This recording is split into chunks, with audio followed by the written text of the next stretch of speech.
Okay, I decided to make this video on checking push rod length because this is my second go around at doing this engine again. It's my first time really playing around with trying to build an engine from the first time, and I didn't have the correct push rod length and destroyed my engine, so I'm starting over again.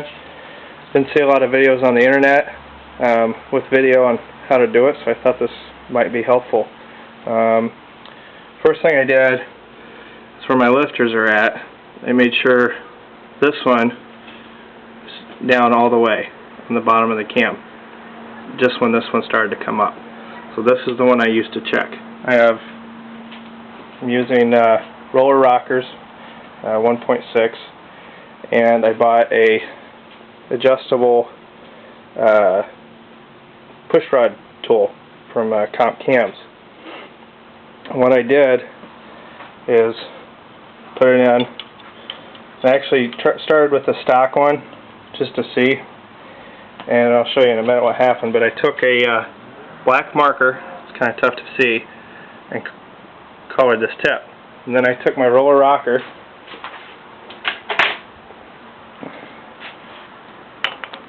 put it on, made the nut,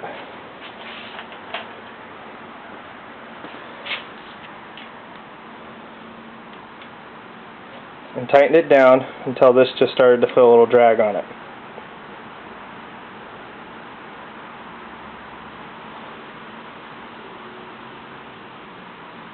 There's a little drag there.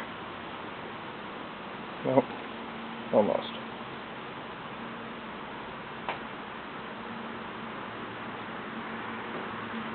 Alright, now we're dragging. Just a little bit. Then, added another half a turn.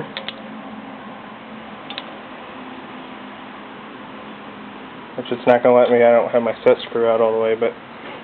And I rotated the engine twice. Let this lifter come up and down, up and down. Removed everything again.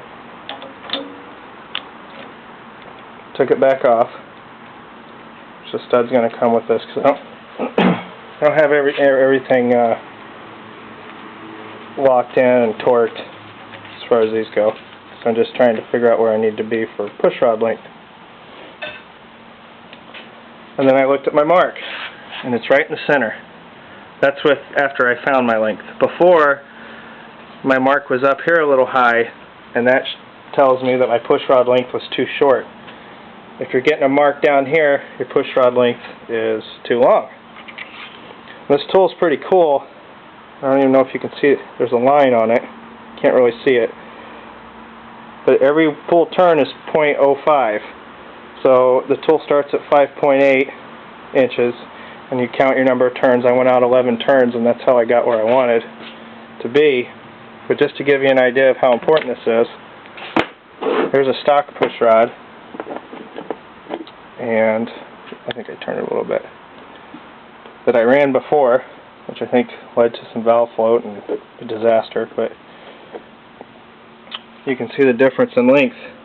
So I've determined that I need a 6.35 inch push rod instead of a 6.25. And I just thought I'd make a video and show you how to do it. Anyone that's curious, just kind of starting off like I am. I'm learning as I go, doing a lot of reading, but and if you were to once you want to adjust your roller rockers, that's another thing, trying to find out the correct way to do it. What you do, as I showed before, you tighten it until you get you start to feel a little drag, another half a turn, where this is seated all the way down. Then you do the same here. Wait till this is seated all the way down, and continue to do that. It's much easier to do with the intake off, obviously, because you can see. There's other things that you can read on the internet if you don't have this luxury to be able to see what you're doing. But I thought this video would be helpful for giving you an idea of how to determine your push rod length if you're a beginner like I am. And just trying to put it in a little plainer English. And I hope this helps.